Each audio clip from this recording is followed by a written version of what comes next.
My name is Dr. Leah Chadoyo. I'm the medical superintendent at the Siaya County Referral Hospital. We received a total of 26 patients in this hospital with varying degrees of injury. There are a few others scattered in various facilities in NUCUT and in Yala with minor injuries. Here we are dealing with the more severe injuries. Unfortunately, so far as has been mentioned by Mheshimiwa, we lost 2 of these patients. Our team is working very hard to provide the best possible care. As per the government protocols, we have a very robust referral system which shall ensure that patients who need specialized care are quickly referred to the next levels.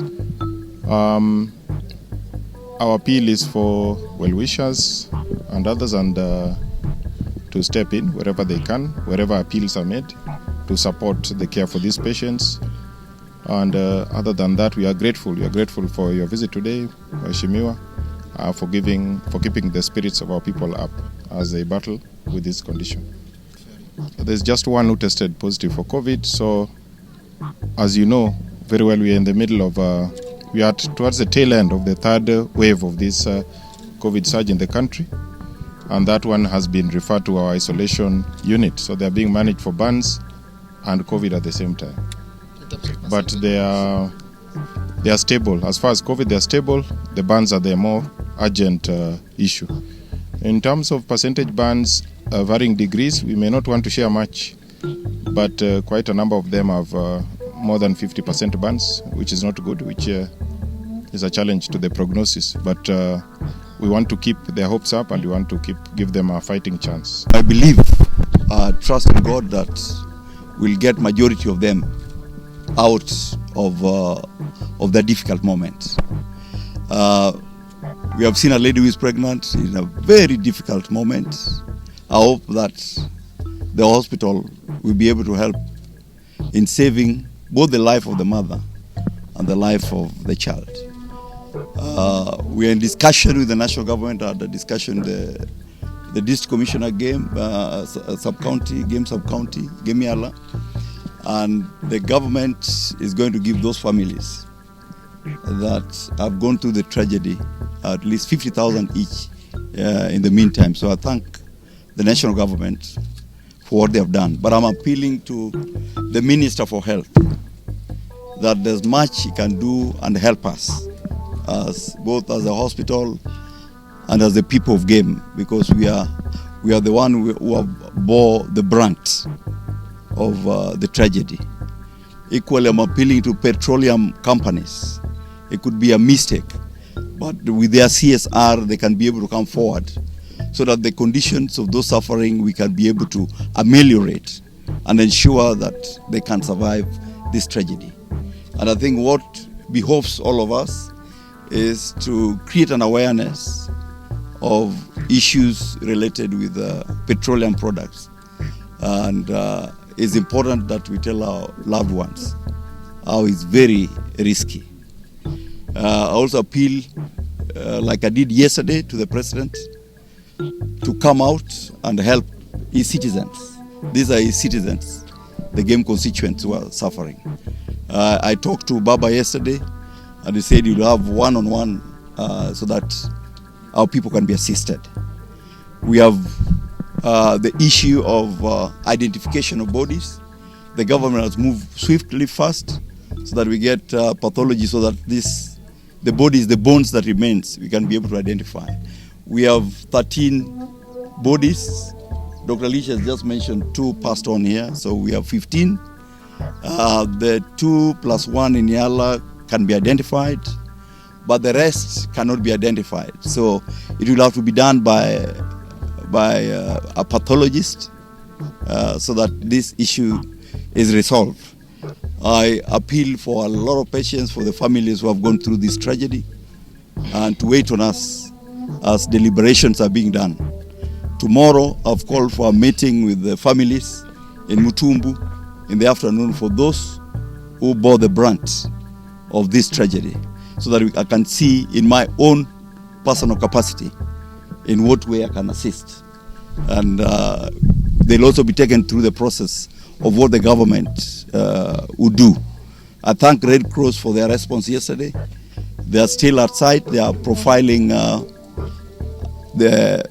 those who lost their loved ones, those who have not been seen, so that we will be able to, on affirmative, say that these are the number of people we have not seen, who have disappeared, and who have died.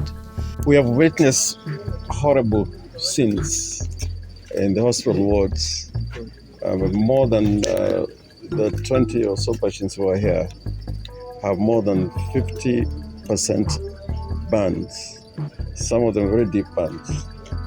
And I really wish to thank the press for bearing up with the medical staff here, because I think for the integrity of the patients, any live pictures of the status of these patients would have compromised their integrity and also may interfere with the emotions and sympathies of families.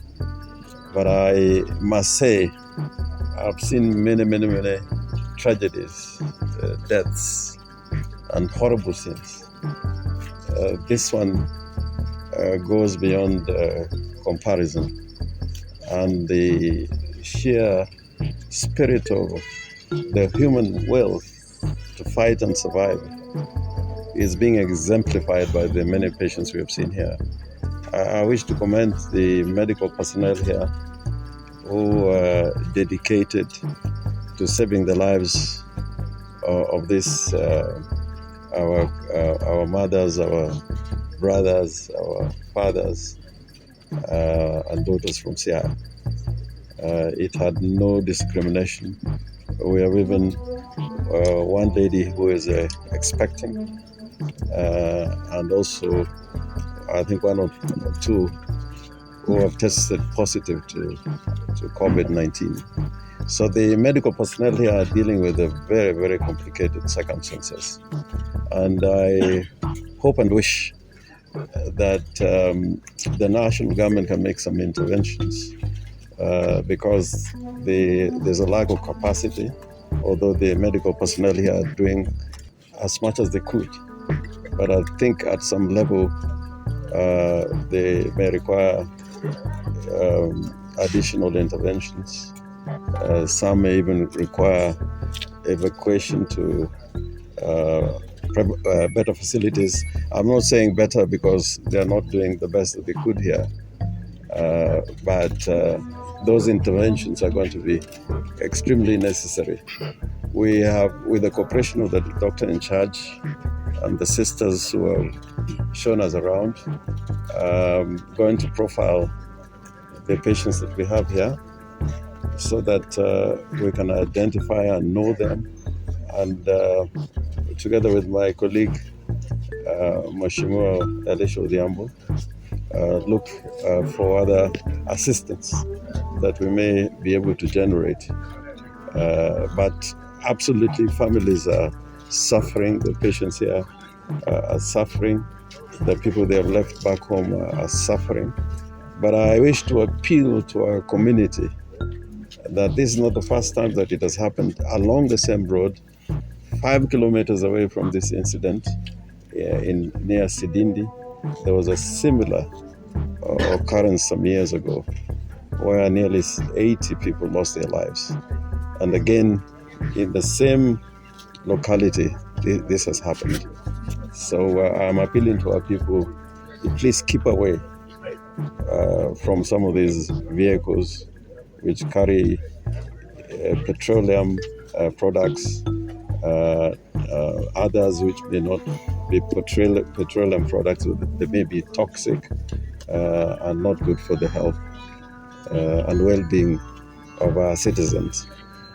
It's about the Ministry of Roads, Kenha.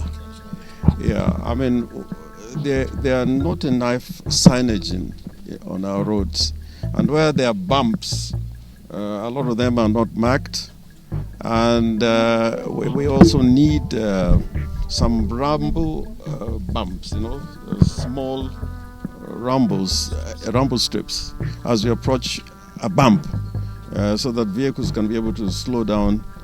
Because a lot of these accidents, if you look at them, this one and the one happened in Sidindi, If there were bumps at the right place, which are clearly marked, and then rambo steps, maybe we can avoid a lot of these tragedies.